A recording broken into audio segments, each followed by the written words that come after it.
Hey friends, what do you want most in the world? $10 million, your own farm, a private jet, a Ferrari? Imagine asking someone that question and their answer is this, a pencil.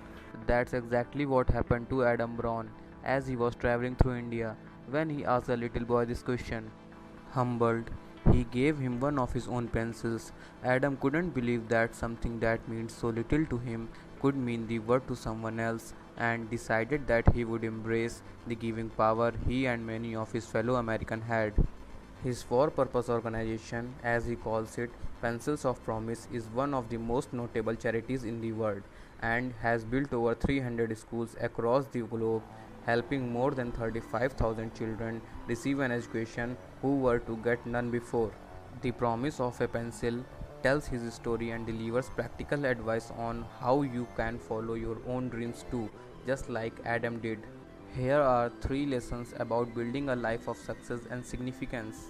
Follow your intuition more often. Lesson 1. You are not following your intuition often enough, so do it more. Have you ever felt bad for following your intuition when it really mattered? Think about this for a second, really hard.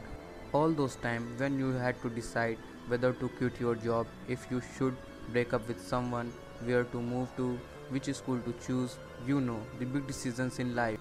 Have you followed your intuition and afterward said, damn, this was really bad move, or vice versa, went against your gut and it turned out to be the best choice? I guess not. That's because your intuition is your most powerful advisor. It knows what's good for you long before you do. Therefore, no matter how often you do it already, you are still not trusting your intuition often enough. Adam, for example, had a consulting job when he started Pencils of Promise. Eventually, his bosses noted his lack of commitment and forced him to make a choice. On the way home, he came across a cardboard box with some graffiti. It said, Become your dream.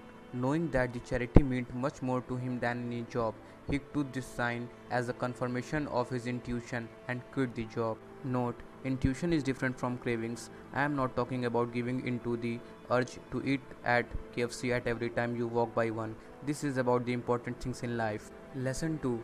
Act confident even when you don't know what you are doing, especially then. Too much confidence can be a problem. It's often the reason the loudest person in the room makes the big decision and not the smartest one. While confidence and competence are two different things, it's crucial for you to have an unshakable belief in yourself and your dream. Confidence is what keeps you from throwing in the towel when the going gets tough, and even if it sometimes means being in the wrong, it is the only thing that will get you past all the rain you have to sit through to finally get to the rainbow. Adam learned that confidence is especially important in those times when you have no clue what you are doing. It will not only show yourself that you are strong and unafraid, it will also keep you out of trouble. When Adam's taxi got stuck in the middle of an aggressive protest in Nepal and protesters were about to attack him, he just got out of the car, greeted the protesters, and walked away confidently without having even the slightest idea where to go. But it kept him from getting beat up or worse. You can't change that. You have to face a ton of failures and problems on your journey, but you can change how you approach them, and it will make all the difference. Lesson 3.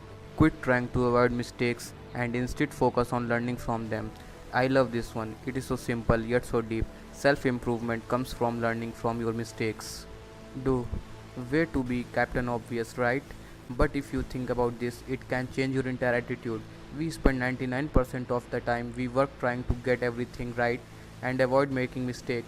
This is an effort in vain as not making mistake is impossible. So instead of obsessing over not making any in the first place, if you change your focus to just learning as much as you can from the mistake you do make, you will get the better of it. Imagine this, you are having a great time at work when a colleague calls you and tells you the numbers you submitted for a report were wrong and now a client can't move forward.